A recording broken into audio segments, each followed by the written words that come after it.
कि आपसे झुककर जो मिलता होगा उसका कद आपसे ऊंचा होगा।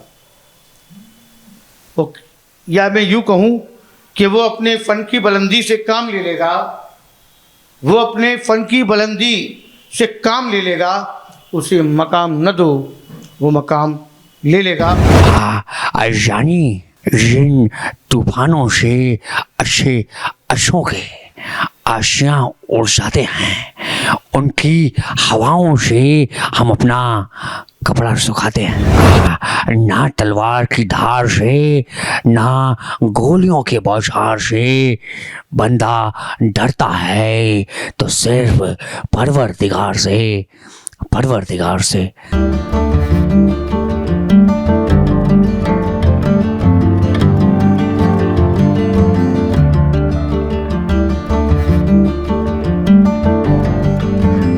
नमस्कार, HB न्यूज़ में आपका स्वागत है। और आज हम जिस शख्सियत से आपको मिलवाने जा रहे हैं वो किसी नाम का मोहताज नहीं है। उसने नेशनल लेवल पर लाफ्टर चैलेंज हो या बाहर के बड़े फंक्शंस हो या अलीगढ़ के कोई ख़ास मंच हो, सभी मंचों पे अपने हुनर से अपनी जगह बनाई है। और मैं उनसे रूबरू कराने से पहले एक शेर पढ़ रहा हूँ कि आपसे झुककर जो मिलता होगा उसका कद आपसे ऊंचा होगा। या मैं यूँ कहूँ कि वो अपने फ़न की बुलंदी से काम ले लेगा, वो अपने फ़न की बुलंदी से काम ले लेगा, उसे मकाम न दो वो मकाम ले लेगा। आइए हम आपको मिलवाते हैं अरुण तिवारी जी से और उनके हुनर से आपको रूबरू कराते हैं। आपके बीच Arun Tiwari ji. Thank you so much आदरणीय पत्रकार महोदय। हमारा तो ये मानना है कि बड़े मंच या छोटे मंच ऐसा कुछ नहीं होता है। जितना ज़्यादा प्यार समेटा जाए और जितनी ज़्यादा आवाम वहाँ पर उपस्थित हो, उम्मीद करता हूँ कि उन सभी का जुड़ाव हमसे हो जाए, वो सबसे बड़ी बात है। लेकिन आपने ऐसा परिचय दिया उसके लिए बहुत बहुत आभार, बहुत बहुत धन्यवाद। अरुण जी, आज आप जिस मुकाम पर हैं, जो बड़े होते हैं वो बड़े रहते हैं, जो बड़े होते हैं वो बड़े रहते हैं। ये बात अलग है कि वो खामोश खड़े रहते हैं। तो मैं चाहूँगा, आपने जिस तरीके से लाफ्टर चैलेंज में एक दबदबा रहा है आपका मिमिक्री का, तो मैं चाहता हूँ कि कुछ कलाकारों की मिमिक्री आप हमारे बीच साझा करें। लाफ्टर चैलेंज में मिमिक्री का दबदबा शायद कम रहा होगा, लेकिन मेरे कंटेंट का लोगों ने बड़ा जो है बढ़ चढ़ के स्वागत किया है। और आपके शहर में एक बार आपके कपिल शर्मा के शो के बहुत बड़े कलाकार जो हैं कीकू शारदा जी, वो आए हुए थे। And at that time I was sitting among the audience. Kiku Sharda ji ने ऑडियंस को चैलेंज किया, स्पेशली उन्होंने मुझे नहीं किया था कि अगर तुम मुझे इम्प्रेस कर दोगे तो मैं अलीगढ़ वालों को मान जाऊंगा। अब मैं अलीगढ़ का ही था तो मुझे लगा कि जो है यार चैलेंज को स्वीकार करना चाहिए। Then I went to stage और वहाँ पर जा करके जैसे ही मैंने अपना रैंडम क्रिएशन जो उनको रिप्रेजेंट किया कि माय डियर बम्पर, तुम्हें पटा तो लेंगे अपने दम पर, अफसोस इस बात का है कहीं गिर ना पड़ो हम पर। तो हमारे और अलीगढ़ के जितने भी लोग थे सभी ने उस चीज़ की बहुत सराहना की, बहुत प्यार मिला तालियों के माध्यम से और सीटियों के माध्यम से। और जब वो प्यार मिला तो दोबारा मुझे रचना करने का एक हौसला मिला और एक और ऑन स्पॉट रचना मैंने क्रिएट किया था कि इतनी रुई लिए घूमती हो तो रजाई बन जाओ, चलो पाए ठुकवा देता हूँ चारपाई बन जाओ। और कभी महिला कभी पुरुष बन के ऐसे तंग क्यों करती हो, एक बार दरोगा जी से पूछो इनकी लुगाई बन जाओ।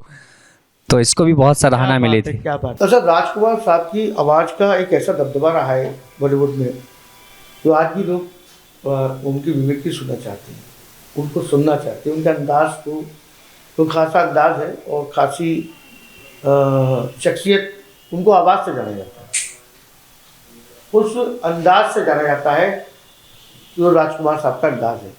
तो हम आपसे सुनना चाहते हैं, अपने दर्शकों को भी उस अंदाज को दिखाना चाहते हैं। तो क्या आप वो अंदाज करके बता देंगे? स्टूडियो में बैठे हैं हम, और इतना विनम्र पत्रकार हमने नहीं देखा जो कहे कि क्या आप करके। पत्रकार तो सीधे आदेश करते हैं, जी ये सवाल है आपको करना पड़ेगा, लेकिन ये आपकी अदाओं की खूबसूरती है आदरणीय पत्रकार महोदय। राजकुमार जी जितनी बड़ी शख्सियत थे, शख्सियतों के बारे में ऐसा कहा जाता है कि आप चाहे कितने भी बड़े हो जाएं, लेकिन इतने बड़े ना हो कि आपके साथ खड़े होने वाला व्यक्ति खुद को छोटा महसूस करे। राजकुमार जी के केस में वाला थोड़ा विपरीत था। वो स्वयं में इतने बड़े राजकुमार थे कि वो कभी भी किसी को साथ में लगने नहीं देते, खड़े तो बेशक हो जाओ। तो उन्होंने ऐसा ही एक बहुत तगड़ा डायलॉग कभी मारा था कि जानी जिन तूफानों से अच्छे अच्छों के आशियाँ उड़ जाते हैं, उनकी हवाओं से हम अपना कपड़ा सुखाते हैं। तो ये मतलब उनका अंदाज लाजवाब है। अरुण जी, एक वो डायलॉग था, जानी ये चाकू है, तो कुछ वो मिमिक्री आप अगर राजकुमार जी की बड़े मशहूर हुई और लोग खासा उस पर तवज्जो देते हैं, तो राजकुमार जी की है, क्या आप कर सकते या कर पाए? चाकू वाला डायलॉग मैंने सुना होगा बट याद नहीं होगा। मुझे तिरंगा मूवी का एक डायलॉग याद है और वो मैं ज़रूर बोल दूंगा क्योंकि आपका आदेश हुआ है तो उसको टाल भी नहीं सकता कि ना तलवार की धार से, और अगर आप कहें तो मैं उनके अंदाज में बोलूँगा, उनकी मिमिक्री करते बोलूँगा, ना तलवार की धार से ना गोलियों के बौछार से बंदा डरता है तो सिर्फ परवरदिगार से। तो ये उनका मुझे बड़ा प्यारा लगा था कि ऊपर वाला जो है उससे डरो यार, इंसान से क्या डरना। तो डायलॉग के माध्यम से उन्होंने बड़ा मोटिवेशन भी दिया। मैं शुक्रगुजार हूँ राजकुमार साहब का। अरुण तिवारी एक नाम जो आज लोग जानते हैं, बाहर भी जानते हैं।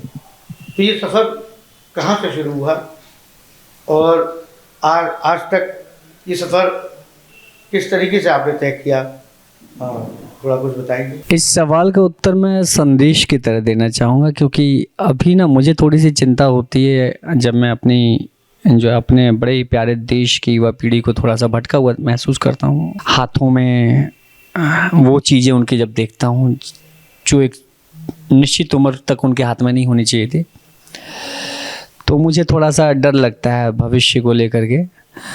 लेकिन मैं ये कहना चाहूँगा कि मैंने अपनी लाइफ में जो भी काम छुआ, सबसे पहले तो काम ही वही छुआ जिसमें मेरी रुचि है, अन्यथा मैंने कोई काम नहीं छुआ। और जब मैंने छुआ तो उसमें अपना 100% समर्पण ऐड किया, और जब ये समर्पण मेरा उसमें गया तो लोगों को वो काम पसंद आने लगा क्योंकि वो बहुत रियलिटी पर आधारित काम रहा है। तो मैंने जब लाफ्टर के लिए पहली बार स्टेज किसी के साथ शेयर किया और उस समय मुझे ये पता चला कि मेरी ऑडियंस जो थी उसका टेस्ट कुछ और था। राजू श्रीवास्तव जिस समय छाए हुए थे तो वो टेस्ट अलग था। मैं चुटकुले कहीं से पढ़ के गया था, मैं सुना रहा था, किसी को पसंद नहीं आया एंड मुक्ताकाश मंच पर से मुझे वापस भेज दिया गया बिगिनिंग 2 मिनट्स के अंदर। मेरी जगह कोई और कलाकार होता वो ज़रूर जा कर के रोना धोना शुरू करते, अपने घर चला आता वहाँ से कंसर्न ख़त्म करके। मैं बैक स्टेज से जा करके कपड़े बदल करके बैक स्टेज से मैं गया, सीधा ऑडियंस में बैठ गया क्योंकि मुझे ये विश्लेषण करना बहुत आवश्यक लगा कि इनको पसंद मैं क्यों नहीं आया और बाकी लोगों को क्यों पसंद करते हैं। तो वो जब स्व अध्ययन वाली भावना जब अंदर जागृत हुई तो उसके बाद में बैक टू बैक 3 बार मैं बेस्ट लाफ्टर का खिताब लेके आया उन्हीं बड़े मंचों से। दिल्ली से मैं 2 बेस्ट लाफ्टर के खिताब लेके आया, पंजाब से 1 लेके आया। अगर मैं उसी दिन डर जाता है, क्विट कर देता तो मेरे को नहीं मिलता। ऐसे में पढ़ने में बड़ा औसत छात्र रहा, लेकिन 2013 में जब मुझे रुचि दोबारा से पुनर्जीवित महसूस हुई तो मैंने दोबारा से स्व अध्ययन शुरू किया। किसी कोचिंग से भी, किसी संस्थान से भी मैंने बहुत बड़ा मदद लिया और उन्होंने बढ़ चढ़ के मदद किया, लेकिन उन्होंने मेरा समर्पण देखा तभी मदद किया।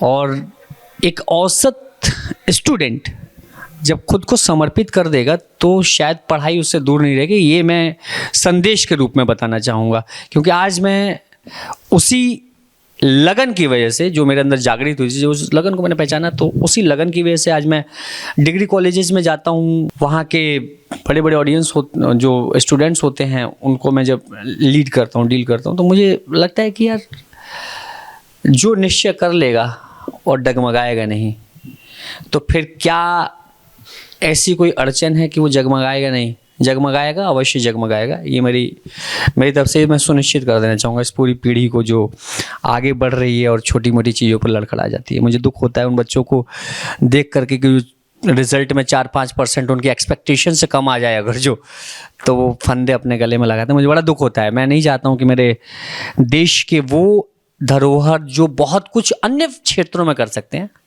पढ़ाई आवश्यक है। मैं ये नहीं कह रहा हूँ कि आप अगर किसी और क्षेत्र में जा रहे हैं तो पढ़ाई को छोड़ दीजिए, क्योंकि टेस्ट क्रिकेट का अपना अलग रोल है और 2020 का अलग। लेकिन 2020 टेस्ट में एक अंतर है कि टेस्ट आपको डिफेंसिव खेलना सिखाता है, आपकी जो वास्तविकता है उस पर काम करना सिखाता है। 2020 आपको हिट करना सिखाता है। तो दोनों की बहुत बड़ी विशेषता है। पढ़ाई आपका डिफेंस है, पढ़ाई आपका डिफेंसिव सिस्टम है, जिसमें अगर आपकी रुचि अगर जो आ गई तो फिर आप वो सारी बुलंदी अपने घर पे ला कर। सर, हमने सुना है कि आपने बहुत से लाफ्टर शो में बहुत अच्छे अच्छे चुटकुले सुनाए हैं, हंसी के, मजाक के। तो सर क्यों ना आप एक हंसी का अच्छा सा चुटकुला हमारे दर्शकों को। चुटकुला क्या है, मैंने लाइफ को बड़े करीब से जिया है और मैं आज भी पैदल चलना पसंद करता हूँ।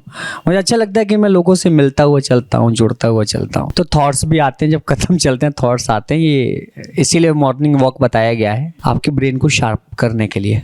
तो आज भी मेरे को भी थॉट आ रहा था कि मेरे एक बड़े भैया हैं, वकील हैं वो, तो उन्होंने किसी को नदी में कूद करके आत्महत्या करते हुए देखा। तो वकील हैं चूंकि, तो उनकी नज़र में आत्महत्या एक कानूनी अपराध है। उन्होंने उसको बचा लिया और उसको बचा लिया, उसके बाद में उस पर एक मुकदमा कर दिया। मुकदमा कर दिया, उन्हीं के पास आया क्योंकि उन्होंने बचाया था। तो उन्होंने अपनी इतनी फीस बताई, एक लालच में उनको कुछ फ़ायदा होगा, लेकिन वो फीस सुन के हार्ट अटैक से मर गया।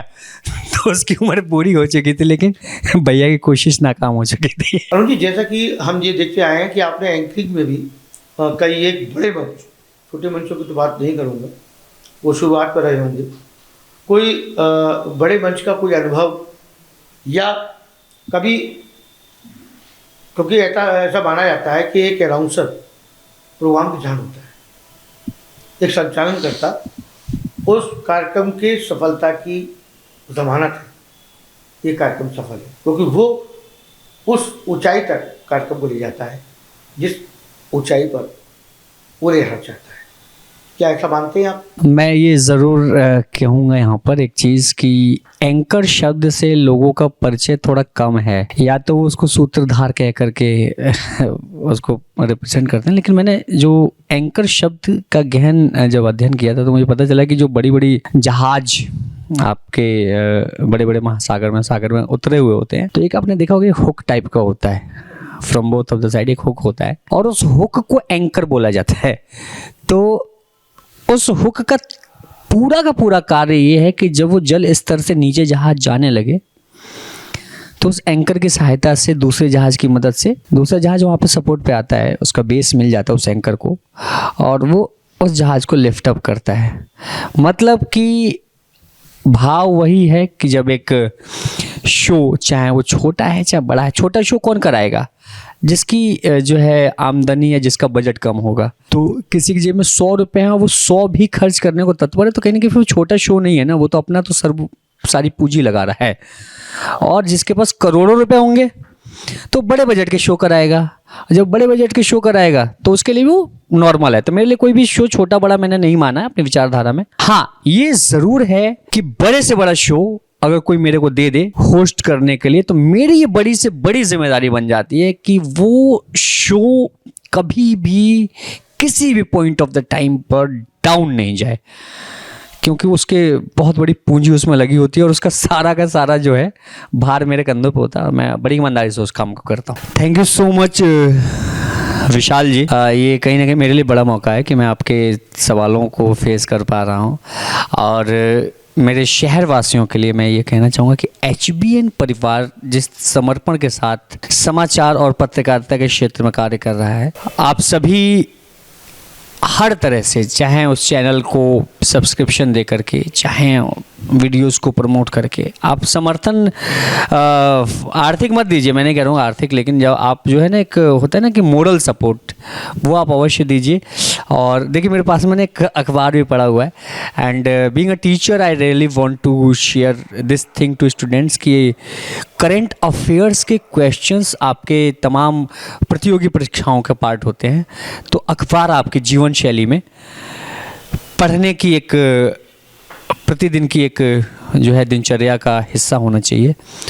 और मैं तो कहूँगा कि लाइट ऑफ इंडिया पढ़िए। लाइट ऑफ इंडिया में आपको बहुत सारी ऐसी चीज़ें मिलेंगी जो बेशकीमती ज्ञान के साथ भरी होंगी। Thank you so much. बहुत बहुत शुक्रिया, आज हमारे इस चर्चा में आप आए, HBN में आप अपने अनुभवों को साझा किया और अपनी मिमिक्री, अपनी क्षमताओं को आपने लोगों को बताया। जैसे कि मैं पहले बता चुका हूँ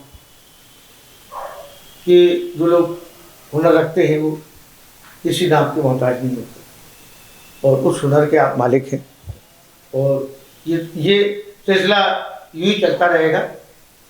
कैमरामैन दीपक दुबे के साथ मैं विशाल नारायण शर्मा, HBN न्यूज़, अलीगढ़।